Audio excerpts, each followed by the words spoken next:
Welcome to another episode of Chris McBride Reacts. I got another fire banger for y'all. But before we get actual started, hit that like button, hit that subscribe notification, hit the notification bell, hit the subscribe button as well. Kind of jumble my words a little bit. But nonetheless, throughout this thing, leave a comment section. Got a fire video for y'all today. We will be going over Mrs. Ali's lecture on the black woman. This is definitely like a godmother in a sense. You know what I'm saying? Like, she be dropping that heat, man, and she got some fire for us, man. So let's get into it and let's check out to see what she's talking about. My position is that the black woman's disrespect and rebellion against the leadership and the authority of the black man is a direct cause of the breakdown in our black family structure. Now, of course, there are many black people who consider those fighting words because as black women, we have never been subject to the kind of examination that our men have been subject to since we have been here. We have been somewhat protected and shielded. Sheesh, I mean, damn, it was 28 seconds and she came in there and look, you know what I'm saying? Black women disrespecting black men, that's what's causing it down. The reason why we feel so comfortable as far as black women disrespecting black men is because they've been protected and haven't really been under the same scrutiny of punishment as the black man. You know what I'm saying? Even though black women have been like, oh, I'm tired of being strong. I'm tired of all this pressure being put on us. In actuality, if a black man and a black woman, or just if a man and a woman, period, you know what I'm saying, commit the same crime, the man is going to have the harsher punishment. Men always have harsher punishments in the society than women do. So men have always been, especially black men, have been always under a greater microscope than the woman. That's why men couldn't be in the homes, if welfare. It was all just incentivized to keep the man out. And I think what she's saying is that a lot of women aren't really taking account all the societal influences that cause women to step away from men or to look down on men, knowing that the circumstances are different because the pressures on the man and the pressures on the women are just completely different. Again, through society, it was incentivized for, you know what I'm saying, the woman to step away from the man, incentivized for the woman to disrespect the man, especially in our culture now. That's all they really just show is that strong black woman is a woman that just defiant and rebellious and argumentative and completely disrespectful. And that's one of the main things that black men talk about today is like, yo, man, I just want respect for the woman. Fuck the love. Where's the respect at? You know what I'm saying? But they seem to respect their job or respect their boss and everything. But then in a lot of relationships come to the man that's doing the most for them and completely disrespect them. That's why shout out to Atlanta, you know what I'm saying? She definitely gives me that respect. So I appreciate that. Appreciate you, Barry. Any kind of critiquing about our personal behavior, whereas our men have always been up for examination. The book is not an attack on black women. I have never said that all black women do everything that I list in my book. None of us have lived long enough to do everything that I list in the book, but most of us do some of the things that I've listed in my book. And I do say that it is not because of generalizations that we are all victimized by some of the negative patterns of behavior in the book, but the book just represents our collective contribution. This is some of everything that we have done or that we do daily that contributes to the breakup of our relationship, the destruction of our man, and the failure of our children to be able to function. They did not tell us that all of that, being my own person and I'm independent, would lead to separation, loneliness, celibacy, and lesbianism. Again, she came in there in just 1 minute. Boom, boom, boom. Let's just rewind that a little bit because she talking spicy. Let's go. Look at me talking spicy. That's that Atlanta talk, man. I've been in them social circles too much. The generalizations that we are all victimized by some of the negative patterns of behavior in the book, but the book just represents our collective contribution. This is some of everything that we have done or that we do daily that contributes to the breakup of our relationship, the destruction of our man, and the failure of our children to be able to function. They did not tell us that all of that, being my own person and I'm independent, would lead to separation, loneliness, celibacy, and lesbianism.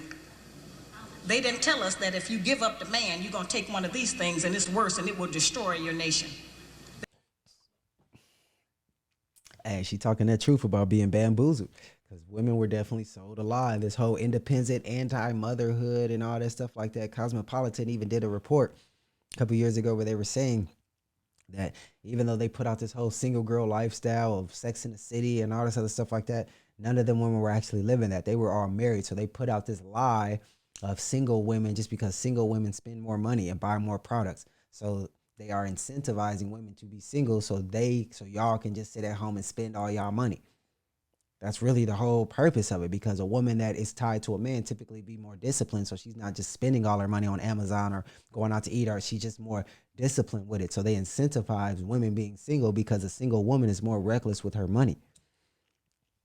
And it's like, they're not, like she said, they didn't tell us that, oh man, this whole single thing is going to have me alone, have me only being able to deal with women.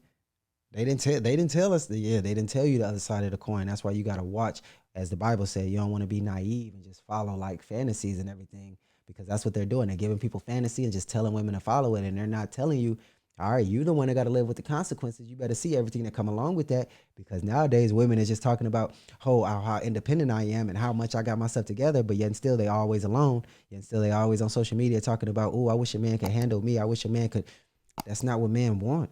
And y'all been sold a dream that, oh, I should get my stuff together, and oh, I need to be independent, and oh, I got to be an entrepreneur, and oh, I got to be this, and thinking that a man wants that, and a man doesn't want that. Man wants a helpmate. A man wants a support system. Men don't want a co-pilot, but that's what a lot of women think. So a lot of women just focused on being a boss, and now you alone. And that's what she just said. They didn't tell us that this whole independent woman thing will have us alone. This strong black woman thing will have us alone. Y'all better peep the consequences instead of just doing stuff.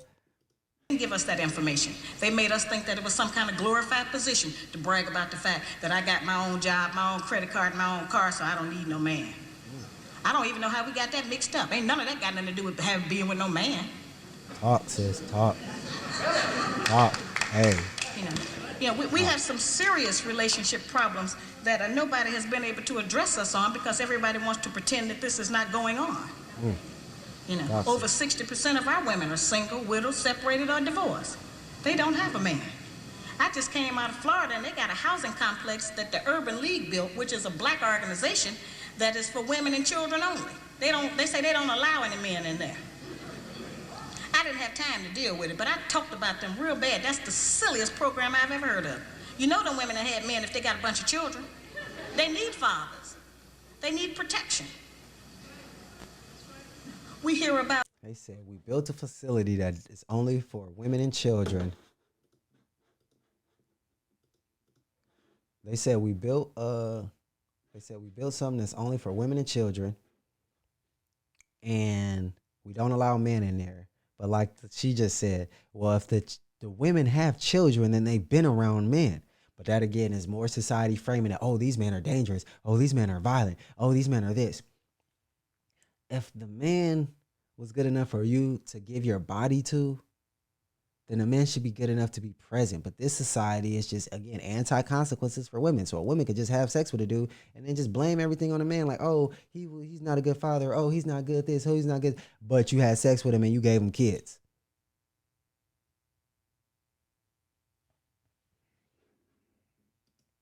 Seems like you should figure out if he's a good man before the kid comes into play. But this society, again, you just say that and it's, oh, well, you don't understand, and just no accountability whatsoever. Everything is just can be pushed off as, well, it's this man's fault. I don't got to be responsible for any of my choices. Drug problem that we have in our projects across the country. It's one of the major places that we have a drug problem. We talk about the great strength that we have as black women. Well, the welfare department don't rent government apartments to single black men. Those apartments belong to black women who are allowing this to go on in their home. We have not looked at what part of the responsibility do we share. Yes, black men sell a lot of drugs, and a lot of us black women get the money from them drugs and buy some of these fancy clothes we wear. Hey, she talking. She said, yeah, y'all always want to look at what the man is doing, but how much time are y'all taking to actually stop and look at what y'all are doing in the roles y'all playing? Y'all want to talk about how man is out here selling drugs, but yet still you don't ever stop taking the drug dealer's money. Talk about man are doing this, but yet still you don't stop dealing with that man. You keep encouraging his behavior. You'll take all his benefits. You'll take everything that he has to offer. That's what I'm saying with these men that y'all say is not good enough to marry, or these men that y'all had kids with, but wasn't whatever that's bad now. All right, at some point in time, he was good because your body felt wet enough, your pussy felt wet enough to be able to let a person's get inside you. So At what point in time does the dude not become anything? Only after you stop dealing with him? Drive around in some of these fancy cars. He is not doing these things alone and without support from us, whether they are good or bad. See, we have a lot of power. We are very strong women. I'm saying that we're using our strength in the wrong direction. We're using it to tear our man down, tear our nation down, instead of building it up. Having an education and a job does not necessarily mean you have a successful life. I keep telling black women that to raise a child, they say, well, I provided with food, clothing, and shelter. That's not raising a child, that's maintaining one. Thanks. To raise a child, you need a parental coalition of a man and a woman. We have sons who, by not having a father in the home, they don't know how to respect women. They take on the black female emotionalism.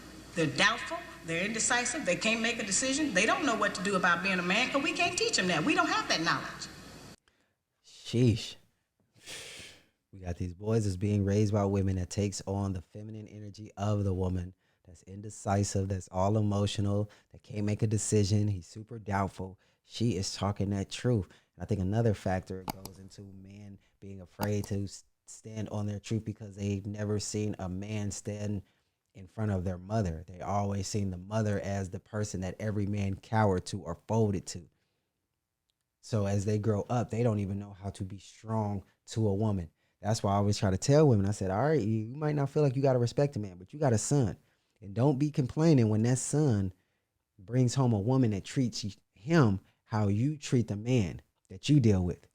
Because you're showing your man you're showing your son, a boy, how a man should be treated. You talk crazy to this man, you talk down on him, you belittle him, you feel like you ain't got to respect him, you feel like it's your way or the highway, then don't complain when your son brings that exact type of woman in. But most of the time, women don't tend to care about the damage that they do to a man until they can see a woman doing damage to their son. Then they're like, oh, snaps. Because sometimes it's a very sad thing, but it's hard to, it's very sad and it's very hurtful that it's hard for a woman to see the pain that she causes the man directly in front of her. But again, they can see it in their sons. They can see, oh my God, if my son would have to deal with that, but they would just completely ignore all the pain that they're causing in the man that's around them.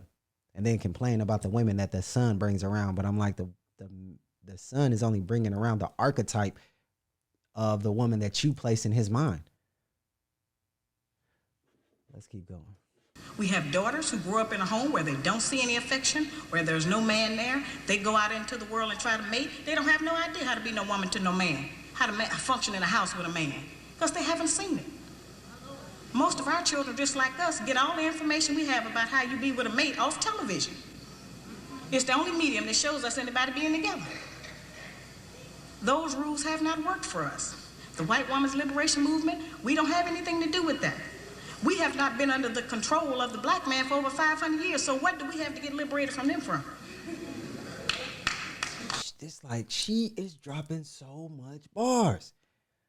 Because white women got black women to jump on the feminist movement, when again, the feminist movement was really about white men controlling white women. Black men wasn't in control of jobs, black women wasn't in control of any of that, and then the white women got the black woman to think that that was her problem, and then she started treating us like we controlling them. Black man wasn't in control of that. Black man was oppressed. But the black woman got ideas put into their mind by the white women, and they just accepted it. And I'm not even going to say it's the white woman's fault, because you can choose to accept or deny an idea, and they accepted that with whole arms. Like, oh yeah, I'm being oppressed. So now all you hear is stories of how black women are oppressed by black men, and black men don't do this and black men don't do that. And I'm like, yo, who turned their back on who? As soon as the white man came and gave a little handout, it's like the black women just turned their back completely on the nigga. For self-preservation. They haven't been our boss. That's the white woman and her man. They're going through that, and that's their business. We don't have any business being in that. They only introduced it to break down the civil rights movement. Civil rights movement started with the black man, the black woman, and the black child standing together, trying to plead for freedom, justice, and equality, and more benefits in the country that they had built. They threw the white woman in there with the women's liberation movement and made it a woman against man thing. That created a big separation between black men and black women, because then everybody started going for self.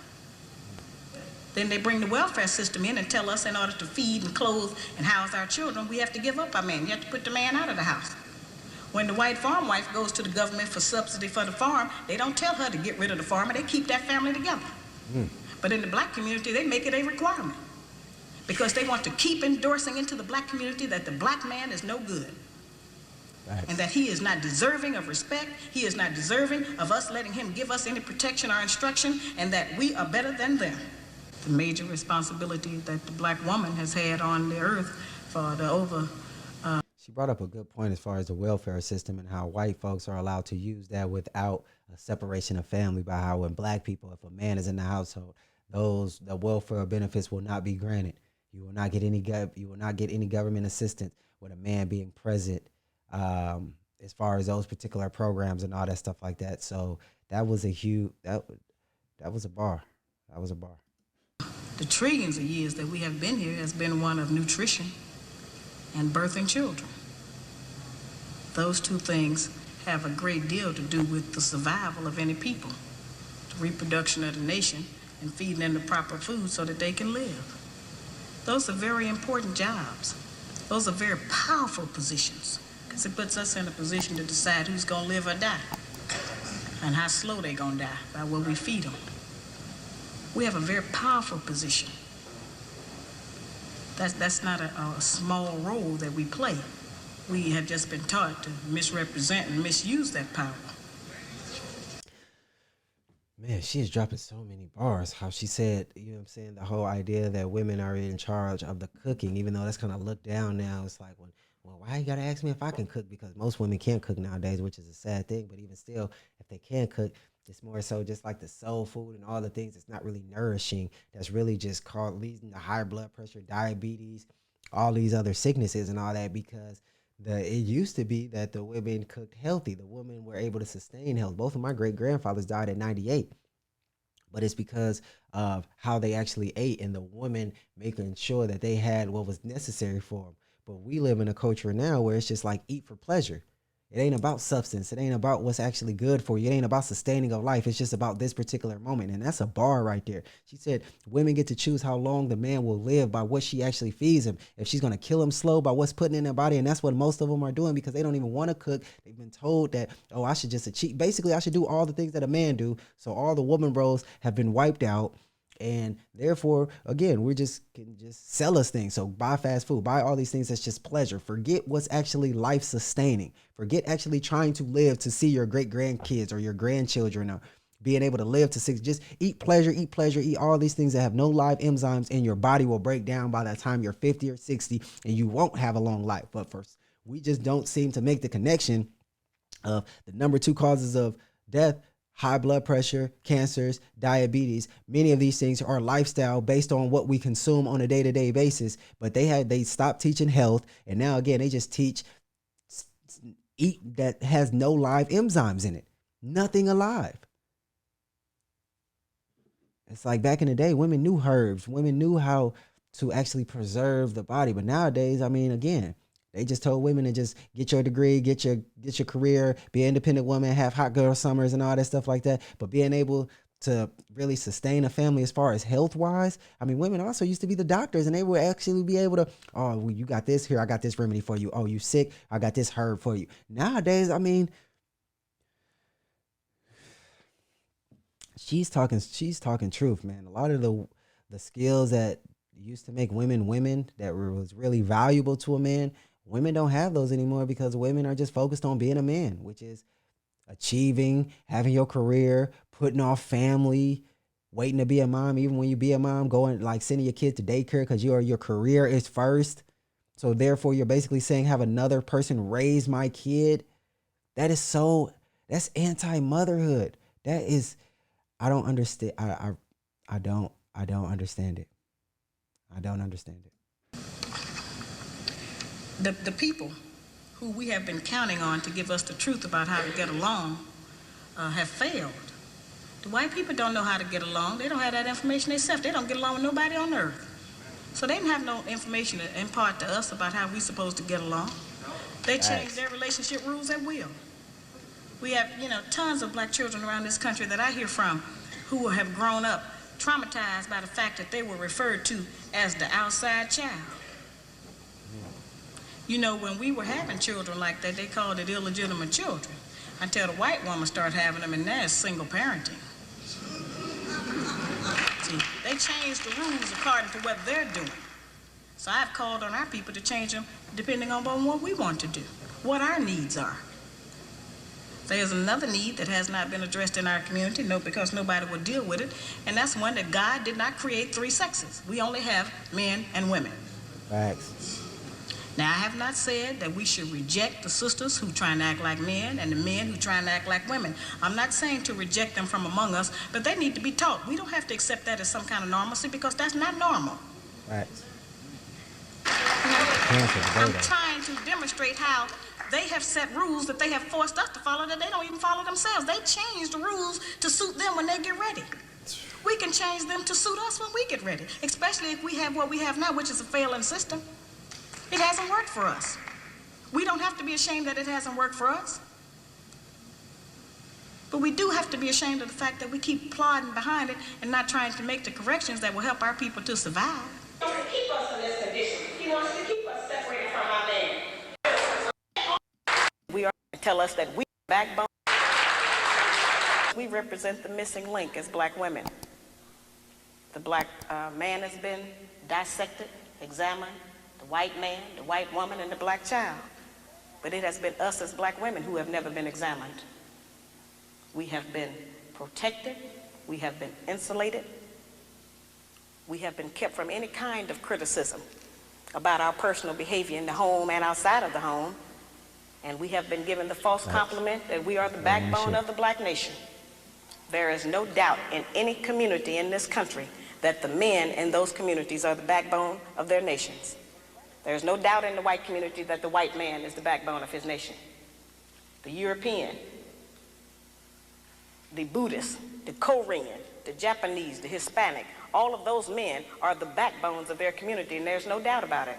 It is only in the black community where those values have been transposed and where they put that burden on us and tell us that we are the backbone of the black community, which is a direct insult to the black man and implies that he don't have no backbone and that his women have to represent him. I remind people all the time that God did not make the white man, the white woman, the black woman, and then the black man. He made the black man first, and he created all of the rest of the people after him. In 1985, I was going about the country trying to still work to teach our people something, trying to get them to stop eating pork. And at that time, I was having what I call get off those hog lectures. And I would take the microscope out, and I would show black people how even if you cook pork, you couldn't kill the worm. I would show them that the worm was still alive in the meat after heat, because that's what they told us, that you could cook it and kill the worm. And so I would show them what it did to the brain and the spinal column. And so there were many black men who wanted to stop eating pork. They wanted to change their diets, and they were in agreement. But it was the black woman who I found who was the most adamant, who refused to change her cooking habits, who didn't want to shop differently, who didn't want to do any different meal planning. And so I say, well now, if we are refusing to provide the black man with the proper physical food when we know food is what sustains life, then what else are we keeping from him? Yo, she killed that thing. And then that last little bar about not wanting to change food habits. I mean, come on, man. If you deal with a black woman, how difficult is it to try to get her to eat something healthy or sustaining of life? And, you know what I'm saying, just to eat for nutrition as opposed to just taste. She was dropping bars up in that video, man. That's definitely true, man. As a black community, we got a long way to go. We got a long work to do.